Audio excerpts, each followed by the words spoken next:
Hello dear student, आप सभी का स्वागत है। दोस्तों, polytechnic third semester electrical engineering student के लिए इलेक्ट्रिकल मशीन फर्स्ट बहुत इंपॉर्टेंट सब्जेक्ट है। इसमें हम बात करने वाले हैं बहुत इंपॉर्टेंट टॉपिक की। पहले वीडियो में हमने बात किया था डीसी शंट मोटर और जनरेटर के कैरेक्टरिस्टिक्स के बारे में, उसको जरूर आप देखिएगा। प्लेलिस्ट का लिंक डिस्क्रिप्शन में दे दिया जाएगा। दूसरा पॉइंट ये समझिए आप कि यहाँ पर जो भी मैं क्वेश्चन आपको बता रहा हूँ ये प्रीवियस ईयर के पेपर्स में बार बार रिपीट हुए हैं, तो इन क्वेश्चन को बहुत सीरियसली लीजिए और इनको जरूर पढ़ के जाइए। ये 100% पेपर में आपको मिलेंगे। तो आज की वीडियो में पहला क्वेश्चन ये आप देख लीजिए कि मोटर को स्टार्ट करने के लिए स्टार्टर की क्यों आवश्यकता पड़ती है। दूसरा पॉइंट है कि 3 पॉइंट स्टार्टर का हमें सर्किट डायग्राम बनाना है, ठीक है, और सभी भागों को नाम को भी बताना है कि ये क्या चीज़ क्या क्या है, ठीक है। तो पॉइंट ये है, पहला ये पता होना चाहिए कि हमें स्टार्टर की क्यों आवश्यकता है। तो पहला तो सिंपल से कि हम स्टार्टर को क्यों भैया लेते हैं। स्टार्टर को मोटर को स्टार्ट करने के लिए स्टार्टर का यूज किया जाता है। अच्छा, ये क्लियर है। हम बात कर रहे हैं यहाँ पर डीसी मोटर की, ठीक है, ये भी क्लियर होना चाहिए। डीसी मोटर की, तो डीसी मोटर को स्टार्ट करने के लिए स्टार्टर में हम समझेंगे नीड ऑफ स्टार्टर। स्टार्टर की क्यों आवश्यकता पड़ेगी, पहले फार्मूला के बेस पर समझिए। हमने थ्योरेटिकली तो कह दिया कि स्टार्टर को मोटर को स्टार्ट करने के लिए स्टार्टर का यूज करते हैं, लेकिन ऐसा क्यों होता है। तो देखिए, इसके लिए क्यों के मतलब फार्मूला देखना पड़ेगा। तो फार्मूला है, देखिए, आर्मेचर करंट होता है IA = V माइनस EB अपान RA। अब ये कहेंगे अब ये कैसे फार्मूला आया। तो देखिए, आप मोटर में जब पढ़ेंगे तो मोटर में आपने क्या पढ़ा है। मोटर में होता क्या है कि मोटर में होगा जो आप वोल्टेज दे रहे हैं, वोल्टेज तो दे रहे हैं, वो आपको क्या मिलेगा, V = EB minus IA × RA, ठीक है। तो यहाँ पर आपने जो वोल्टेज दिया, ठीक है, इसको प्लस कीजिए, क्योंकि आपने जो वोल्टेज दिया इसमें बैक ईएमएफ बना प्लस लॉसेस, तो कुल मिलाकर कितना वोल्टेज हुआ। या इसको आप ऐसे भी लिख सकते हैं, EB मतलब जो बैक ईएमएफ, मोटर में बैक ईएमएफ बनता है, जनरेटर में ईएमएफ कहते हैं। तो इसमें जो बैक ईएमएफ बनेगा वो जो आपने मोटर, देखिए मोटर को तो सप्लाई देते हैं, जनरेटर से सप्लाई लेते हैं, तो मोटर को सप्लाई V जो दे रहे हैं उसमें IA × RA का ड्रॉप हो जाता है, इतना उसमें से लॉस होता है, ड्रॉप होता है, इतना वोल्टेज ड्रॉप होता है। इसके बाद इसमें से जब इतना घटा देंगे तो जो आपको मिलेगा वो बैक ईएमएफ मोटर के अक्रॉस मिलेगा।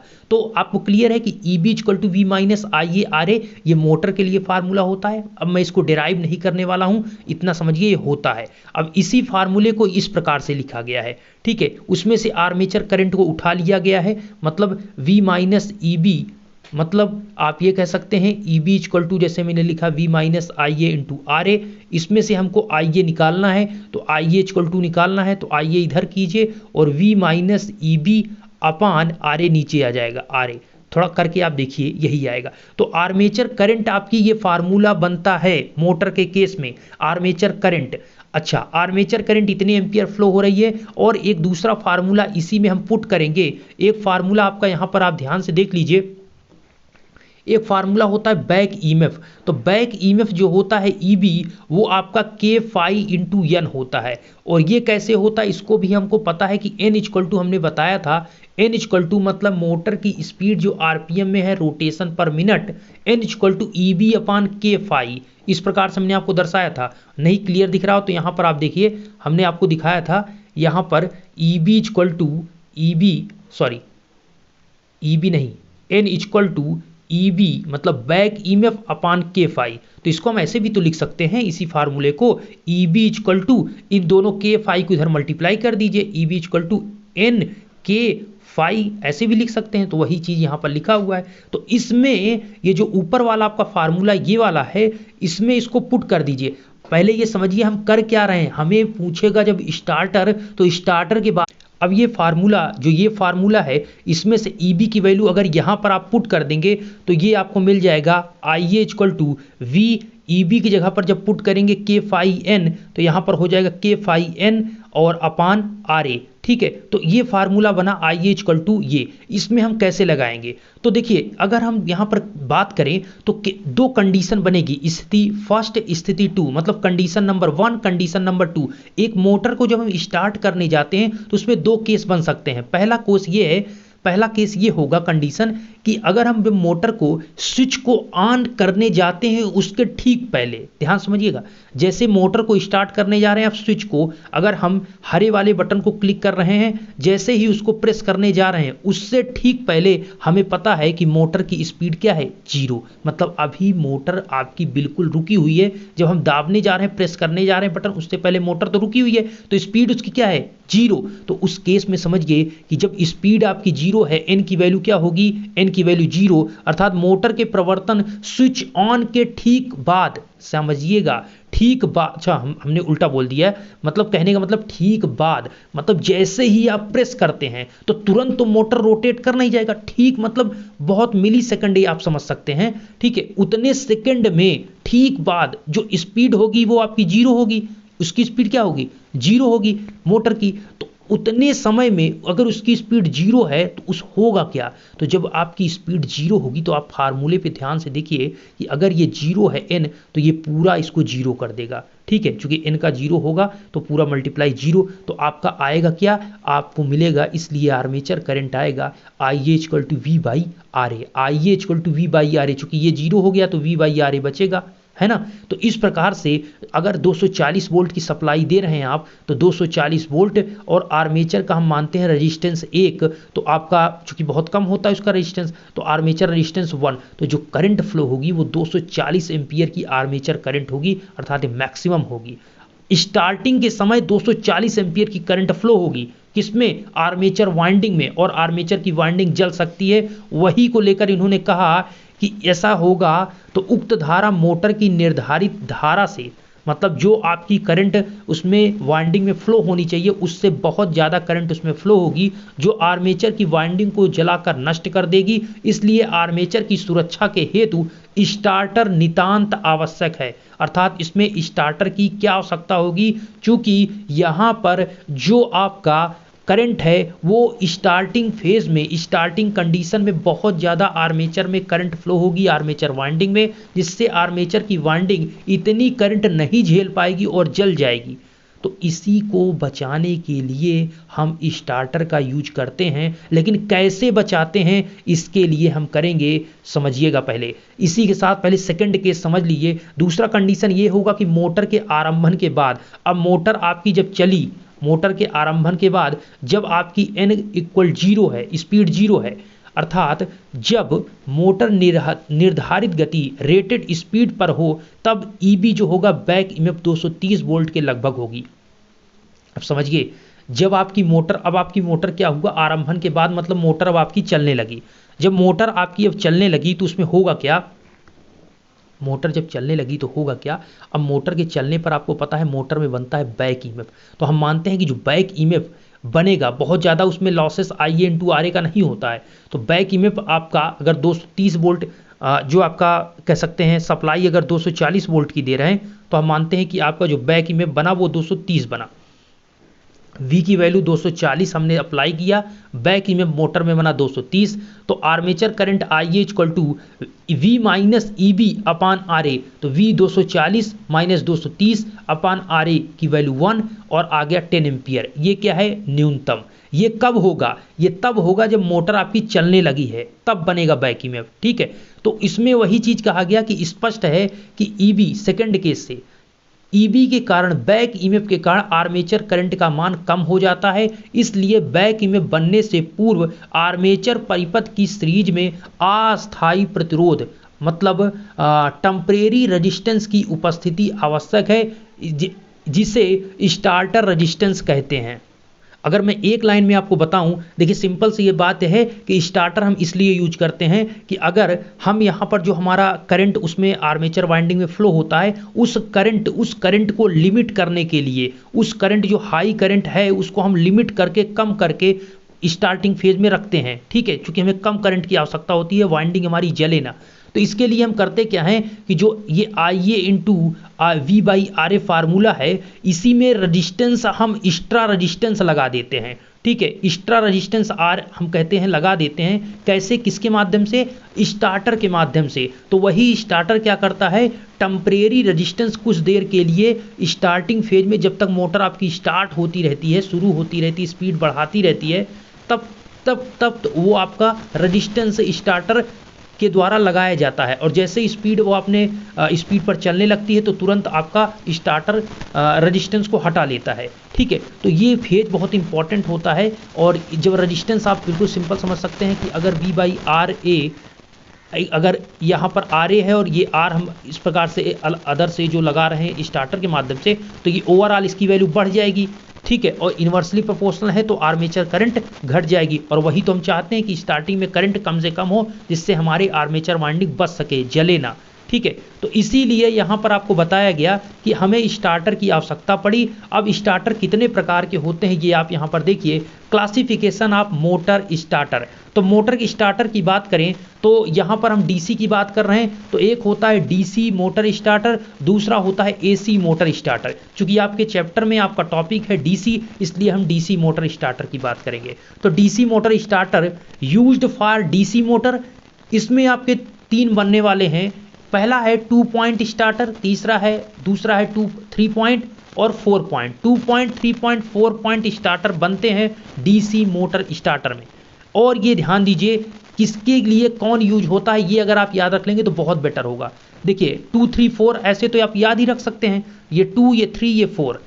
2 वाला जो होगा वो डीसी सीरीज मोटर के लिए होगा, 3 वाला जो होगा वो all kind of DC motor होगा, और use for DC shunt motor as compound. ध्यान दीजिएगा, जो 2 पॉइंट है ये किसके लिए बेटर है, वो डीसी सीरीज। अगर सीरीज मोटर है तो उसमें कौन सा स्टार्टर आप लगाएंगे, 2 पॉइंट स्टार्टर। अगर आपकी मोटर किसी प्रकार की है, मतलब डीसी सीरीज है, डीसी, अगर आपके पास कोई स्टार्टर नहीं उपलब्ध है और आपके पास कोई मोटर है, मतलब डीसी सीरीज है, डीसी शंट मोटर है या कंपाउंड मोटर है, तो इन सभी मोटर में आपका 3 पॉइंट स्टार्टर काम करेगा। 3 पॉइंट स्टार्टर सभी के लिए काम करेगा, use for all kind of DC motor. ठीक है, लेकिन 4 पॉइंट स्टार्टर किसके लिए यूज होगा, ध्यान से देखिए। 4 point starter used for DC shunt and compound motor. ये 4 point starter DC series motor के लिए यूज नहीं किया जाता। ये आप जेई के लेवल पर क्वेश्चन देखेंगे तो उसमें यही क्वेश्चन पूछे जाते हैं कि कौन सा स्टार्टर कौन से मोटर में यूज किया जाता है। ठीक है, तो ये आपको क्लियर होना चाहिए। 2 point series motor, 3 point starter सभी मोटर को चला लेगा, और 4 पॉइंट स्टार्टर जो होगा वो डीसी शंट मोटर और कंपाउंड मोटर के लिए यूज किया जाएगा, सीरीज के लिए नहीं।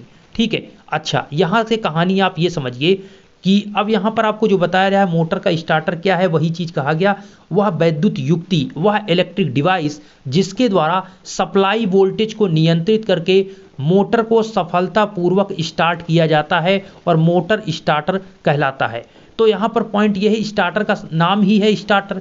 तो यहाँ पर करता क्या है, ये मोटर को स्टार्ट कर देता है, उसके बाद मोटर तो चलने ही लगेगी। ठीक है, तो स्टार्टिंग में ये जो आपकी स्टार्टिंग करंट होगी, जो आर्मेचर की करंट होगी, उसको ये लिमिट करने का काम करता है, उस करंट को लिमिट करता है। तो मूल रूप से स्टार्टर आपके यहाँ पर 2 प्रकार के होते हैं, जैसा कि अभी आपको बताया, AC motor starter, DC motor. जो हमने अभी यहाँ पर वर्गीकरण किया है, क्लासिफिकेशन, उसी को लिख दिया गया है। तो उसमें यहाँ पर देख सकते हैं कि AC motor starter, DC motor starter, ये आपका किसके, एसी, भाई एसी मोटर स्टार्टर है तो ये एसी मोटर को स्टार्ट करने के लिए किया जाएगा। डीसी मोटर डीसी मोटर को स्टार्ट करने के लिए किया जाएगा। डीसी मोटर में हमने 3 आपको बता दिया, 2 पॉइंट, 3 पॉइंट, 4 पॉइंट स्टार्टर। अब उसके बारे में आप लिख सकते हैं, ठीक है, कि ये सीरीज मोटर के लिए होगा, 3 पॉइंट आपके सभी मोटर में यूज कर सकते हैं, 4 पॉइंट स्टार्टर शंट और कंपाउंड मोटर में यूज करते हैं। ठीक है, तो इस प्रकार से। और अब यहाँ पर जैसे किसी एक डीसी सीरीज मोटर में आपके किसी एक 2 पॉइंट, 3 पॉइंट, 4 पॉइंट में से 3 पॉइंट का अगर आप चाहें तो एक फिगर बनाएंगे, चूंकि इसमें पूछा गया है कि इसका डायग्राम भी आप बनाइए और इसके मुख्य अंग क्या क्या हो सकते हैं, तो उसके बारे में आप देख सकते हैं। यहाँ पर जैसा फिगर आप यहाँ पर इसका चित्र जो है वो देख सकते हैं, ये है आपका 3 फेज, यहाँ पर शंट मोटर के लिए बनाया गया है 3 पॉइंट स्टार्टर। ठीक है, ये शंट मोटर के लिए 3 पॉइंट स्टार्टर यहाँ पर दिख रहा है आपको इस प्रकार से। इसमें जो ऊपर मैं आपको थोड़ा सा बताना चाहूँगा, इसको फिगर तो आप बनाएंगे ही, इसमें ये जो आपको दिख रहा है यही है आपका रजिस्टेंस। यही आपके रजिस्टेंस जो होते हैं स्टार्टिंग फेज में, यही आपके आर्मेचर जो सर्किट है उससे कनेक्ट हो जाते हैं, जिससे रजिस्टेंस आपका पहले जो मोटर का है उससे ज़्यादा हो जाता है और करंट को लिमिट कर देता है। ठीक है, इसमें आप देखेंगे बहुत सारे पॉइंट आपको इसमें दिखाए गए हैं। ये जो है ये आपका कह सकते हैं आयरन का होता है और ये मैग्नेटाइज किया जाता है। कैसे किया जाता है ये सारी चीज़ें अलग हैं। यहाँ पर देखिए प्लंजर है, ट्रिपिंग प्लंजर, जैसा कि यहाँ पर आपको दिखाया भी गया है। आर एस का मतलब है स्टार्टिंग रेजिस्टेंस। आर एस क्या है? Starting resistance. उसके बाद एस ए क्या है? ये है starting arm or contact arm, starter arm. ये जो आपका है ये स्टार्टिंग आर्म कहें, कुछ भी कहें, ऐसे ढेर इसके नाम हैं। नेक्स्ट है आर एस। आर एस है रबड़ सपोर्ट। आर एस आपका रबर सपोर्ट है। आर एस आपको जहां दिख रहा हो इसको देखिए, आर एस रबर सपोर्ट है, ठीक है। नेक्स्ट आपका क्या है इसमें? एक तो हैंडल हो गया। आई आपका आयरन पीस है, या जिसे आप आयरन पीस, ये जो आपका यहाँ पर रखा हुआ है ये आयरन पीस है, यही तो मैग्नेटाइज होता है। ये एनवीसी का मतलब नो वोल्ट क्वाइल होता है, ठीक है। और ओएलसी का ये आपका क्या हुआ? No volt coil. यहाँ पर देख लीजिए NVC no volt, sorry no volt कहें या नो वोल्टेज क्वाइल कहें, बात वही है, ठीक है। वोल्ट का मतलब वहां पर कोई वोल्टेज नहीं है, नो वोल्ट क्वाइल। या आप इसी को होल्डिंग क्वाइल कह सकते हैं, क्योंकि ये आपका जो है इसी में आपका ये इसको चिपका लेता है, होल्ड कर लेता है, ठीक है।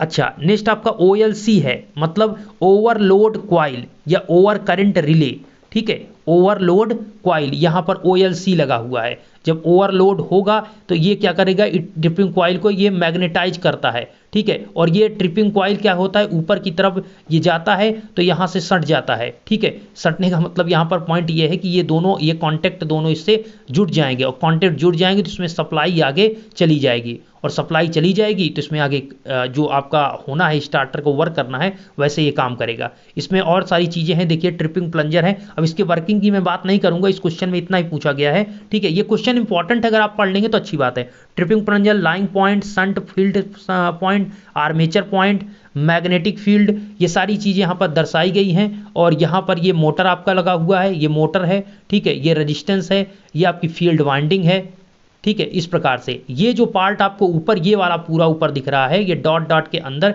ये आपका 3 पॉइंट स्टार्टर है, ठीक है। और ये किससे कनेक्टेड है? ये आपके मोटर से कनेक्ट किया गया है। यहां से आपकी डीसी सप्लाई जा रही है, यहां से डीसी, भाई डीसी मोटर है तो डीसी सप्लाई जाएगी, सिंपल सी बात है ना।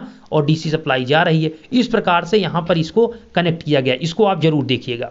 नेक्स्ट बात करते हैं speed, method of speed control, अर्थात जो हमारी मोटर्स हैं उनको स्पीड के कंट्रोल करने के लिए कौन कौन से मेथड हो सकते हैं।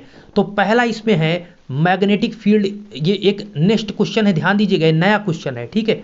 तो इसमें आपसे यही पूछेगा, what is the speed, what is the method of speed control of motor, ठीक है। ये आप समझिए कि गति नियंत्रण की विधि मोटर के केस में क्या क्या होगी। तो पहला आपका है magnetic field control method, next है आर्मेचर कंट्रोल मेथड, और थर्ड नंबर पे है अप्लाइड वोल्टेज कंट्रोल मेथड। अगर सिंपल सा अगर मैं कहूँ तो पहला ये कह रहा है कि हमारा जो मैग्नेटिक फील्ड है उसको हम अगर कंट्रोल कर लें तो इसके माध्यम से स्पीड को कंट्रोल कर सकते हैं। दूसरा कह रहा है कि अगर हम आर्मेचर की जो करंट है उसको हम कंट्रोल कर लें तो हम आर्मेचर नियंत्रण कह सकते हैं। तीसरा यह है कि जो अप्लाई कर रहे हैं वोल्टेज, अगर उसको हम अपने कंट्रोल में कर लें तो हमारा ये भी एक विधि होगा। तो तीनों मेथड के माध्यम से हमें speed, N is the speed control करना है। तो पहला यहां पर आप देखिए, पहले ये समझिए specialities of field control method. तो इसमें आप ये देखिए, हम यहां पर बात किसकी कर रहे हैं? यहां पर फील्ड कंट्रोल, मैग्नेटिक फील्ड पहले की बात करने वाले हैं। तो पहला क्या है यहां पर देखिए, पहले में यह है कि इस विधि में चुंबकीय फ्लक्स के घटने से गति बढ़ती है और चुंबकीय फ्लक्स के बढ़ने से गति घटती है। देखिए हमने पहले भी इसका फार्मूला एक बताया था, N होता है EB अपान K फाई। ये फार्मूला भी हमने बताया था पिछले वीडियो में, या इसमें भी बताया होगा। तो N EB अपान K फाई होता है। तो जो phi is the flux, flux क्या है? एन के इनवर्सली प्रोपोर्शनल होता है फ्लक्स। अगर फ्लक्स की वैल्यू बढ़ती है तो स्पीड की वैल्यू घटेगी, और स्पीड अगर बढ़ती है तो फ्लक्स की वैल्यू घटेगी। क्यों? चूंकि दोनों इनवर्सली प्रोपोर्शनल है, व्युत्क्रमानुपाती है ना, ऊपर नीचे हैं, तो मतलब एक घटेगा तो दूसरा बढ़ेगा, दूसरा बढ़ेगा तो पहला घटेगा, इस प्रकार से होता है। तो वही चीज है कि मोटर की जो गति है वो चुंबकीय फ्लक्स के इनवर्सली प्रोपोर्शनल है, इसलिए ये एक कंट्रोल का मेथड है। अगर आप स्पीड को कम करना चाहते हैं, कंट्रोल करना चाहते हैं, तो कुछ ना करिए, फ्लक्स को बढ़ा दीजिए। जब फ्लक्स को बढ़ा देंगे, मैग्नेटिक फ्लक्स को बढ़ा देंगे, तो स्पीड ऑटोमेटिक कम हो जाएगी। तो एक मेथड हो गया है ना। और दूसरा इसमें और क्या बताया गया, सेकंड आपको पॉइंट ये है कि इस विधि में मोटर की नॉर्मल स्पीड से ऊपर की गति नियंत्रण होती है। मतलब जो इसकी नॉर्मल स्पीड है उससे ऊपर की गति को नियंत्रण किया जा सकता है। ये आपका फील्ड कंट्रोल मेथड, ऐसा मेथड है। ठीक है, इस विधि में मोटर की सामान्य गति से लो स्पीड प्राप्त नहीं होते हैं। मतलब अगर आप चाहें कि जो इसकी नॉर्मल स्पीड है उससे भी कम स्पीड पर हम इसको करें, तो वो नहीं हो सकता इस मेथड के माध्यम से। ठीक है, ऐसा क्यों हो रहा है, क्योंकि लो स्पीड का मतलब इसको कम करना है तो फ्लक्स को बढ़ाना पड़ेगा, है ना। तो यहाँ पर वही चीज़ कह रहा है कि एक आपकी जो नॉर्मल स्पीड है उससे ज़्यादा आप कम इसको नहीं कर पाएंगे इस मेथड के द्वारा। ठीक है, लो स्पीड हम इसके सामान्य गति से कम नहीं कर सकते हैं, कहने का मतलब ये है। इस विधि से मोटर का स्टार्ट होना पॉसिबल नहीं है। ठीक है, तो भैया इस विधि से मतलब फील्ड कंट्रोल मेथड से हम मोटर का जो स्टार्ट होना वो भी पॉसिबल नहीं है। तो इसमें जो जो पॉइंट है उसको मैं मेंशन करता हूँ। इस विधि में मोटर की जो एफिशिएंसी है वो कुछ कम हो जाती है, मतलब इसकी जो दक्षता है ये कम हो जाएगी। ठीक है, इस विधि में जो क्रीपिंग स्पीड है वो आपको प्राप्त नहीं होती है। ठीक है, क्रीपिंग स्पीड आपको अच्छी चीज़ नहीं है। ठीक है, ये आपको इसमें नहीं प्राप्त होती, ये एक अच्छी बात है, मतलब ये नहीं इसमें होता है, क्रीपिंग स्पीड इसमें प्राप्त नहीं होती है। इस विधि के अंतर्गत हम फील्ड रेगुलेटर अथवा कंट्रोलर में ताप उत्पादन कम होता है। यहाँ पर देखेंगे हीट प्रोडक्शन।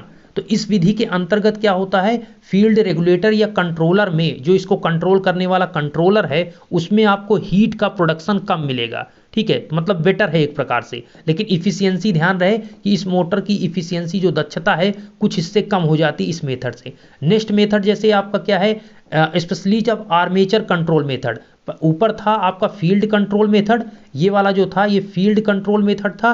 दूसरा आपका क्या है, आर्मेचर कंट्रोल मेथड, तो उसी को हम यहाँ पर देख रहे हैं, आर्मेचर कंट्रोल मेथड। इस विधि में क्या होता है कि हम आर्मेचर परिपथ पर वोल्टेज ड्रॉप बढ़ने से गति घटती है और आर्मेचर परिपथ का जो वोल्टेज पाथ है घटने से गति बढ़ती है। वो कैसे कह रहे हैं, ऐसे देखिए, ये जो लाइन आपको ये कह रहा है ये ऐसे है कि देखिए फार्मूला एक ही आप याद रखिए, सारे फार्मूले इसी से बनते हैं।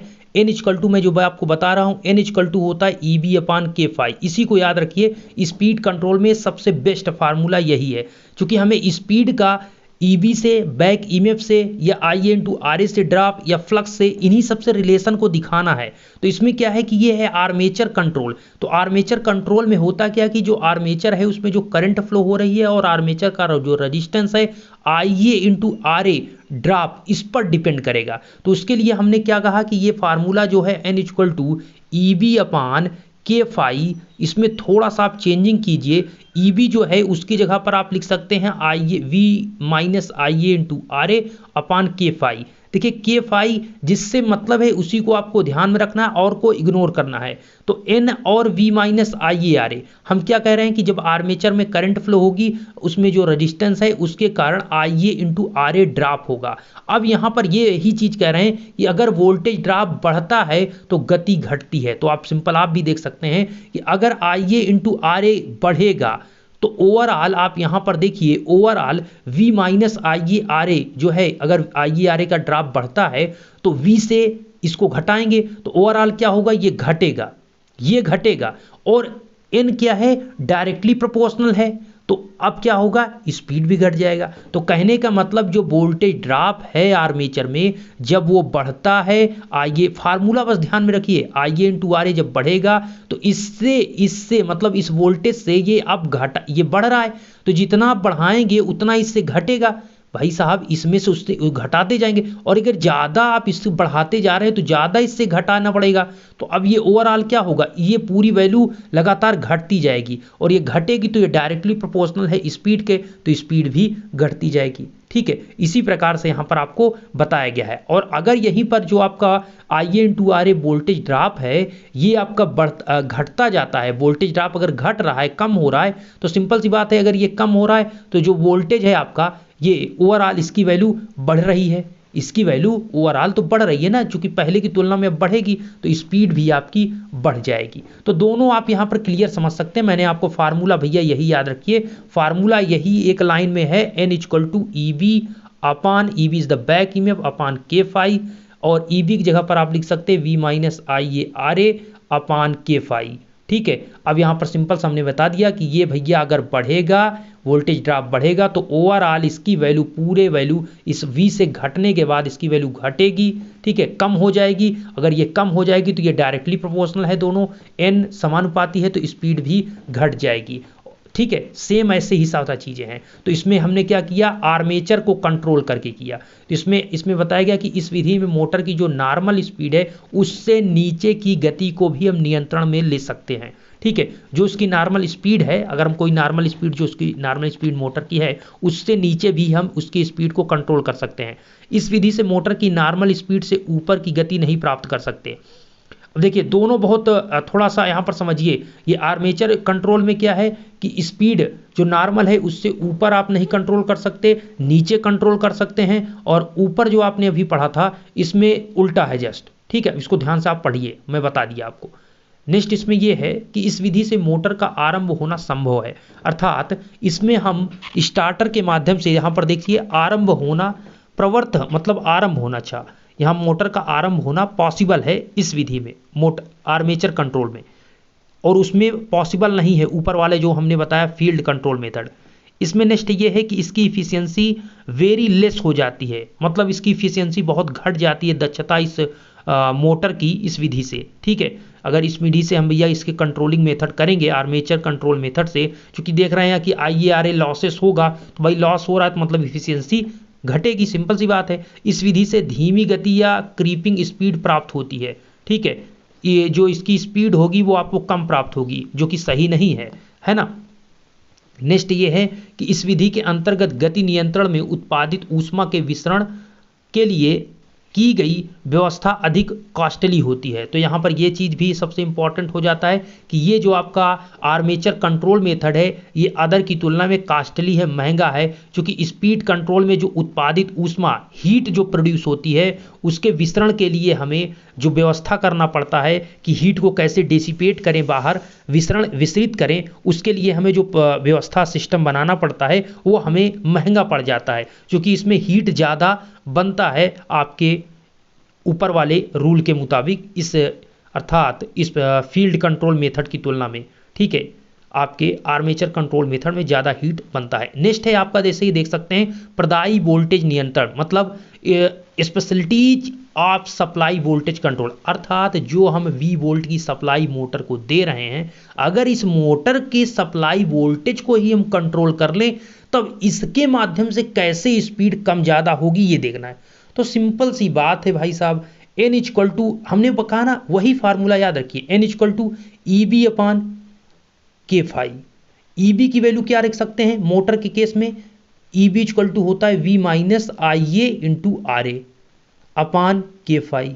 हमें मतलब किससे, बस इतना बता दीजिए, हमारा रूल ये है कि ये मेथड जो है ये सप्लाई वोल्टेज कंट्रोल मेथड पे डिपेंड है, मतलब जो हम सप्लाई दे रहे हैं वोल्टेज उसके माध्यम से हम स्पीड को कंट्रोल करेंगे। तो V is the supply voltage, बस इसको पकड़ लीजिए और सबको भूल जाइए, के फाई भी भूल जाइए चूंकि इससे हमारा कोई नाता नहीं, आई ए इंटू आर ए भूल जाइए। अब हमारा N और V में क्या रिलेशन है, तो दोनों ऊपर है, मतलब डायरेक्टली प्रोपोर्शनल, तो N is the directly proportional. Directly proportional क्या है, वोल्टेज, तो N डायरेक्टली प्रोपोर्शनल V हो गया। ठीक है, यहां पर आप देख सकते हैं। तो अब सिंपल सी बात है, अगर आपने जो सप्लाई दी है अगर उसके वोल्टेज को आप बढ़ाएंगे, इसका मतलब यही हुआ, वोल्टेज बढ़ाएंगे तो स्पीड बढ़ेगी, वोल्टेज घटाएंगे तो स्पीड घटेगी। तो वही चीज़ कहा गया कि इस विधि के अंतर्गत सप्लाई वोल्टेज के घटने से गति घटती है, सप्लाई वोल्टेज के बढ़ने से स्पीड बढ़ती है, क्योंकि मोटर की स्पीड सप्लाई वोल्टेज के डायरेक्टली प्रोपोर्शनल है। और दूसरा पॉइंट ये भी है कि इस विधि से मोटर की नॉर्मल स्पीड से नीचे की गति और ऊपर की गति, अर्थात दोनों गति का नियंत्रण किया जा सकता है। तो सबसे बेस्ट मेथड एक प्रकार से कौन सा हुआ, वो हुआ वोल्टेज कंट्रोल मेथड, क्योंकि इस विधि से हम जो आपकी नॉर्मल स्पीड है उसके नीचे की जो स्पीड होगी, ठीक है, उसकी नीचे की जो आरपीएम में स्पीड होगी उसको भी हम कंट्रोल कर सकते हैं, नियंत्रित कर सकते हैं, और उसके ऊपर की भी स्पीड को नियंत्रित कर सकते हैं इस मेथड से, वोल्टेज कंट्रोल मेथड से। दूसरा पॉइंट ये है, लेकिन उसमें ऐसा नहीं था ऊपर जो आपने पढ़ा था, ठीक है। इस विधि से मोटर की न्यून और उच्च दोनों गतियां प्राप्त हो सकती है, मतलब न्यूनतम और मैक्सिमम और मिनिमम दोनों गति प्राप्त कर सकते हैं।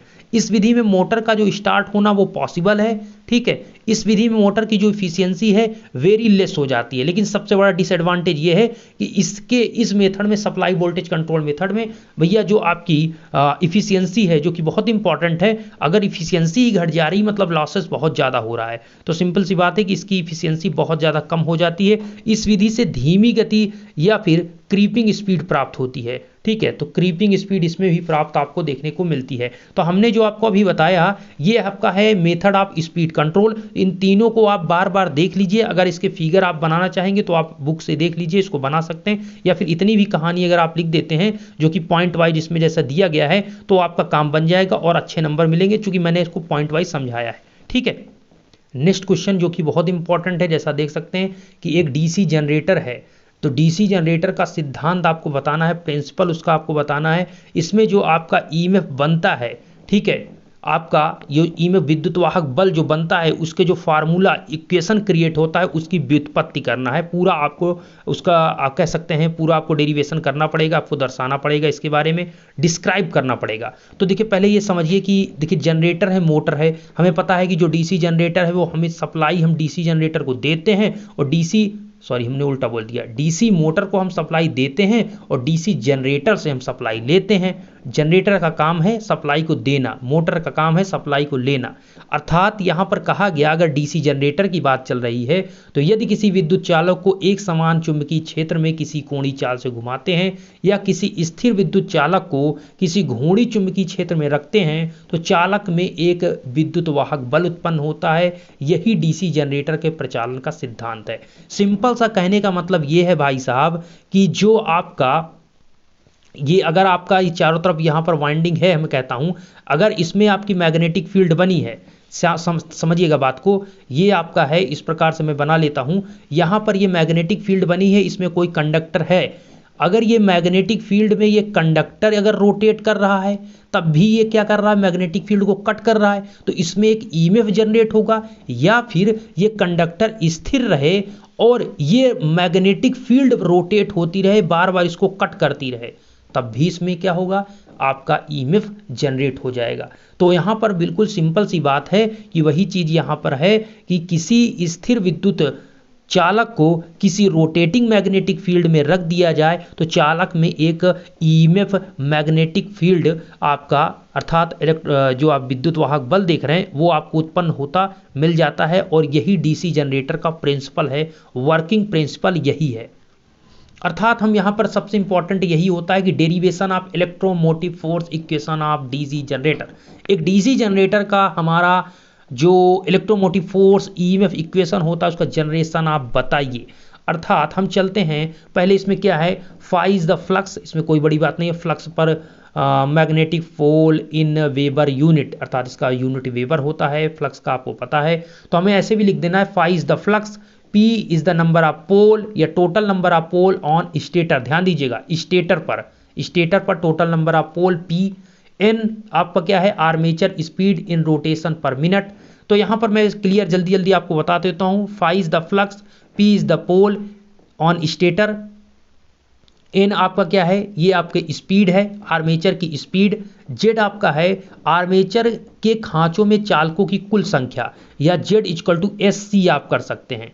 S क्या है, ये टोटल नंबर ऑफ, ये आपके टोटल खांचे हो गए, इस टोटल खांचे को कितने खांचे हैं, मान के चलिए 10 खांचे हैं तो S की वैल्यू 10 हो जाएगी, और हर खांचे में कितने कंडक्टर हैं, मैं कहता हूं 2 कंडक्टर हैं, तो टोटल कितना हो गया, यहां पर टोटल आर्मेचर खांचों में कुल कंडक्टर कितने हुए, 20। ठीक है भाई, 10 खांचे हैं, हर खांचे में 2 कंडक्टर, टोटल कितने हुए, 20। तो Z किसको दर्शा रहा है, टोटल नंबर ऑफ कंडक्टर। तो total number of conductor in slots आप इस प्रकार से दर्शा सकते हैं। ठीक है, ए आपका है आर्मेचर वाइंडिंग में चालकों के समांतर पथों की कुल संख्या, total number of parallel path कहेंगे तो वो ए होता है, ठीक है। इसमें आपको ए क्या होता है, ये तो हमने बताया ये समांतर पथों की संख्या होता है। एक केस में P होता है A equal to P, A equal to 2। तो A इक्वल टू P जो बनता है वो केस होता है जब आर्मेचर की अगर आपने वाइंडिंग, देखिए वाइंडिंग दो प्रकार से की जा सकती है आर्मेचर की, या तो लैप वाइंडिंग या तो वेव वाइंडिंग। अगर लैप वाइंडिंग आप करेंगे, ध्यान दीजिएगा, अगर लैप वाइंडिंग करेंगे तो वहां पर A इक्वल टू P होगा, तो ये लैप वाइंडिंग के केस में है। लेकिन वहीं पर अगर वेव वाइंडिंग आपने आर्मेचर की जो वाइंडिंग की है, आर्मेचर पर हमने कॉपर की जो वाइंडिंग की है, अगर वेव वाइंडिंग की है, देखिए लैप वेव का मतलब है ये नाम दिया गया है और वो लैप होता है, वेव होता है, ठीक है, इसको समझने की कोशिश कीजिए। तो वेव वाइंडिंग में जो आपका ना पैरेलल पाथ होंगे उसकी वैल्यू 2 होगी, लेकिन वहीं पर अगर हम बात करते हैं लैप की तो उसमें पैरेलल पाथ नंबर ऑफ पोल के इक्वल होंगे। तो नंबर ऑफ पोल कहां पर हैं? स्टेटर पर, ठीक है। इसमें यह भी मेंशन है कि जो आर्मेचर में लैप वाइंडिंग होती है उसमें जो उच्च धारा के लिए की जाती है। तो अगर हाई करंट की बात करें, अगर आर्मेचर में हाई करंट फ्लो होनी है तो उसके लिए हम लैप वाइंडिंग करते हैं, और अगर हाई वोल्टेज की जरूरत है तो उस मोटर के लिए, अर्थात जिस मोटर में हाई वोल्टेज की आवश्यकता होती है, तो उस मोटर के लिए हम आर्मेचर में वेव वाइंडिंग करते हैं। तो ये दो केस बनते हैं। इसमें Z बाई ए क्या है? Z आपको हमने बताया total number of conductor, A है parallel path, total number of parallel path कितने हैं, ठीक है। तो Z बाई ए आपको आर्मेचर वाइंडिंग के प्रत्येक समानांतर पथ श्रेणी समृद्ध चालकों की संख्या, ऐसे भी आप लिख सकते हैं, ठीक है। E आपका सिंपल सी बात है इंड्यूस्ड ईएमएफ है, आर्मेचर वाइंडिंग के प्रत्येक समांतर पथ में इंड्यूस्ड ईएमएफ। अब यहां पर हम बात करेंगे कि जो आपका ईएमएफ जो जनरेट हो रहा है वो किस हर कंडक्टर में हो रहा है। तो मैं कह रहा हूं कि टोटल कितना है ये आप बताइए। तो टोटल के लिए हमें क्या करना पड़ेगा कि मशीन के मुख्य पोलों पर उत्पन्न होने वाले कुल फ्लक्स की संख्या पहले पता करिए कि टोटल फ्लक्स कितना आपके मोटर में पोल में बन रहा है। तो मुख्य पोल द्वारा उत्पन्न होने वाले टोटल फ्लक्स, तो फ्लक्स आपका क्या हुआ? फ्लक्स प्रति पोल, अर्थात हर पोल में कितना फ्लक्स है इनटू कुल पोलों की संख्या, तभी तो आपको मिलेगा। मतलब आपने अगर 4 पोल लगाकर रखा है, ठीक है, नॉर्थ साउथ, ये 4 पोल बन रहे हैं, 4 पोल बन रहे हैं, तो एक पोल पर कितना फ्लक्स है? जितना इस पे है उतना इस पे उसमें। तो ये एक पर जितना फ्लक्स है, अगर यहाँ पर 4 आपके हैं, यहाँ पर टोटल कितने हैं? 4 हैं, और मैं कहता हूं एक पर अगर 10 वेबर का फ्लक्स बना तो 4 पर कितना हो गया? टोटल 40। तो ये क्या हो गया? टोटल फ्लक्स हो गया। तो वही तो है phi into P, P is the number of pole और फाई इज द फ्लक्स। तो एक पोल पर कितना फ्लक्स है और कितने पोल है उसको मल्टीप्लाई कर देंगे तो टोटल फ्लक्स पता चल जाएगा। तो वही है मशीन पर मुख्य पोलों द्वारा उत्पन्न टोटल फ्लक्स, कुल फ्लक्स की संख्या, फ्लक्स प्रति पोल इंटू कुल पोलों की संख्या, phi into P, phi P weber, okay. अर्थात अब इसके बाद क्या होगा कि ये फ्लक्स तो बन रहा है, अब आर्मेचर के प्रति चक्र आप देख सकते हैं कि आर्मेचर के प्रति चक्र प्रति चालक द्वारा कटने वाले कुल फ्लक्स, अर्थात चालक द्वारा कटने वाले कुल फ्लक्स। तो आपका जो आपका कंडक्टर है और आर्मेचर है, तो आर्मेचर के प्रति चक्र प्रति चालक द्वारा कटने वाला, अब जो ये पूरा आपका जो आपका फ्लक्स है उसमें आर्मेचर में जो कंडक्टर आपने कॉपर की वाइंडिंग आपने की है, आर्मेचर किया है, आर्मेचर में वाइंडिंग, वो कंडक्टर जब इस फील्ड जो आपका फ्लक्स है इसको कट करेगा तो क्या होगा? तो जब ये आपका जो कट करेगा तो उससे जो फ्लक्स बनेगा वो फाई इंटू पी। कहने का मतलब यही है कि प्रत्येक पोल जो है वो आपका, जो प्रत्येक पोल है वो P है और प्रत्येक पोल फाई फ्लक्स दे रहा है, इसलिए आप कहेंगे फाई इंटू पी, ये टोटल फ्लक्स हुआ, ठीक है। अच्छा, टोटल फ्लक्स फाई पी हो गया। अब आर्मेचर के इन चक्रों में लगने वाला जो समय है, एक मतलब इन चक्र है तो उसमें हमें मानता हूं कि इन चक्रों में लगने वाला जो समय है 1 मिनट अर्थात 60 सेकेंड है। तो इन चक्रों में लगने वाला समय जो है वो 60 सेकेंड है, इसलिए सेकंड में आर्मेचर के एक चालक द्वारा कटने वाला कुल मैग्नेटिक फ्लक्स कितना होगा? 5pn/60। ध्यान दीजिए 5p टोटल आपका फ्लक्स था, ठीक है। अब यहां पर जो आपका है कि कितने चक्र? n चक्र, तो n का ऊपर मल्टीप्लाई कर देंगे, कितने number of turn? n turn, ठीक है। तो n चक्र की बात हो गई। और प्रति की बात करेंगे, जब पर कंडक्टर के पर सेकंड की बात करेंगे, क्योंकि n चक्र जो है वो 60 सेकंड में लगा रहा है, n चक्र, वो 60 सेकंड समय लग रहा है, तो 1 सेकंड में कितना होगा, तो उसको आप 60 से डिवाइड कर देते हैं। ठीक है, तो 1 सेकंड में पता चल गया 5 pn/60 वेबर प्रति सेकंड प्रति कंडक्टर। ओके, तो इस प्रकार से यहां पर आपको पता चला। अब यहां पर हम क्या लिख सकते हैं, ध्यान से सुनिएगा। फैराडे के नियमानुसार ये होता है, चूंकि मैग्नेटिक फ्लक्स के परिवर्तन की दर, मैग्नेटिक फ्लक्स के परिवर्तन की दर आर्मेचर के एक चालक में उत्पन्न ईएमएफ या इंड्यूस्ड ईएमएफ है, समझिएगा। इसलिए आर्मेचर के Z/A चालकों में induced EMF E 5 pn/60 into Z/A volt होगा। अच्छा, ये कैसे आया, आप समझ रहे हैं बात को। 5 pn/60 ये तो आपको यहां तक मिला था। यहां पर ये कह रहे हैं कि जो मैग्नेटिक फ्लक्स में परिवर्तन की दर होगी, अर्थात ये मैग्नेटिक फ्लक्स को, जो कंडक्टर है वो आपका मैग्नेटिक फील्ड को बार बार कट कर रहा है, तो मैग्नेटिक फ्लक्स में परिवर्तन की दर हो रहा है ना, वो जैसे आप लिखते हैं, क्या लिखते हैं, n इंटू d∅dt। ठीक है, तो d∅dt मतलब फ्लक्स में परिवर्तन की दर, फ्लक्स d∅ का मतलब फ्लक्स में परिवर्तन हो रहा है, d∅dt परिवर्तन की दर। ठीक है, d∅dt, और यही होता है आपका ईएमएफ। ठीक है, यही क्या होता है, ईएमएफ n d∅dt। तो हमारा वही तो हम लिख रहे हैं E। तो यहां पर फैराडे के नियमानुसार कि मैग्नेटिक फ्लक्स के परिवर्तन की दर आर्मेचर के एक चालक में विद्युत वाहक बल, प्रेरित विद्युत मतलब इंड्यूस्ड ईएमएफ, इसलिए आर्मेचर के Z/A चालकों में इंड्यूस्ड ईएमएफ। कहने का मतलब ये है कि अगर एक कंडक्टर में, ध्यान दीजिएगा, एक कंडक्टर में आपका जो फ्लक्स है, जो आपका ईएमएफ है, फ्लक्स नहीं, अब बात हो रही ईएमएफ की, वो अगर 5 pn/60 है, तो बताइए कि आर्मेचर के Z/A चालकों में, मतलब टोटल नंबर ऑफ कंडक्टर बटे नंबर ऑफ पैरेलल पाथ, तो Z/A रेशियो इसका जो होता है उसमें टोटल करेंगे तो टोटल कंडक्टर में कितना ईएमएफ बनेगा, तो Z/A का मल्टीप्लाई करना पड़ेगा। तो ये जो आपका आएगा वो आएगा E इज द EMF।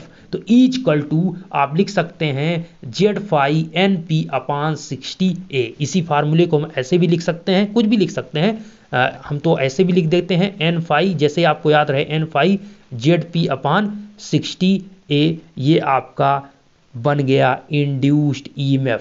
ठीक है, N∅ ZP/60A। तो बात यहाँ पर थोड़ा थोड़ा आप समझते जाएंगे तो चीज़ें क्लियर होंगी। मैंने जैसे समझाया इसको आप ध्यान से चीज़ों को समझिए। यहाँ पर 1 सेकंड के लिए निकाला गया, तो इसीलिए 5 pn/60 कर दिया गया 1 सेकंड के लिए। ठीक है, इसलिए 60 से डिवाइड किया गया, और यहाँ पर टोटल में बात की गई। अभी तो एक कंडक्टर की जब बात की गई थी तब तो आपका 5 pn/60 था, लेकिन जब टोटल की बात करेंगे तब वहाँ पर Z/A का मल्टीप्लाई कर देंगे तो आपको मिल जाएगा EMF 5 pn/ZP/60A वोल्ट। यही आपका इंपॉर्टेंट क्वेश्चन था, इसको आप जरूर देखिए। और एक क्वेश्चन अगर आपसे यहाँ पर पूछता है, और पूछता ही है कि डीसी मशीन के 2 मुख्य भाग कौन कौन से हैं, तो आपको पता है कि भाई साहब जो डीसी मशीन है उसमें एक पार्ट होता है स्टेटर और दूसरा होता है रोटर। मतलब डीसी मशीन में जनरेटर मोटर तो होता है, तो चाहे जनरेटर हो या मोटर, दोनों में स्टेटर और रोटर दोनों में होता है। तो इसमें यही चीज़ पूछा है कि एक डीसी मशीन में 2 मुख्य भाग कौन कौन से होते हैं, तो स्टेटर होता है और रोटर होता है। अब स्टेटर में कौन कौन से पार्ट होते हैं यहाँ पर आपको दिया गया है। स्टेटर में योक, case, cover, frame.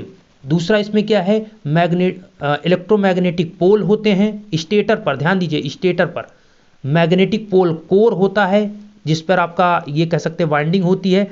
Magnetic pole winding होती है। मैग्नेटिक पोल सूज होता है। इंड आर साइड प्लेट होती हैं जो साइड साइड से लगी रहती हैं।